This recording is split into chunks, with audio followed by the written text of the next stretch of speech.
आत्मस्वरूप दाखवतात. त्यांच्या प्रत्येक क्रियेतून लाभ आहे. त्यांचं नामोच्चारण जरी केलं, पुण्यवंत व्हावे घेता सज्जनांची नावे, त्यांच्या संगतीत लाभ आहे. त्यांचं अलिंगन जरी घडलं, अलिंगन घडे मोक्ष सायुज्यता जोडे.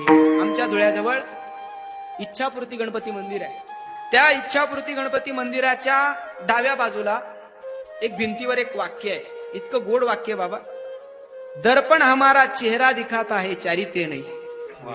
दर्पण हमारा चेहरा दिखाता है चारित्र्य नाही. आणि खरं आहे ते, आरसा आम्हाला आमचा चेहरा दाखवेल, आमचं चारित्र्य दाखवू शकत नाही. आपल्या चेहऱ्यावर चेहरा कसा आहे, सुंदर आहे, गोरा आहे, घुमटा आहे, ते जाऊ द्या, पण अंतःकरणात काय मलिनता भरलेली आहे. ही मलिनता पाहायची असेल तर फक्त संत आहेत. गोड वाक्य आहे, दर्पण हमारा चेहरा दिखाता है चारित्र्य नाही. आमचं चारित्र्य पाहायचं असेल, तैसे हरपले आपण आपे पावे, तै संता ते पाहता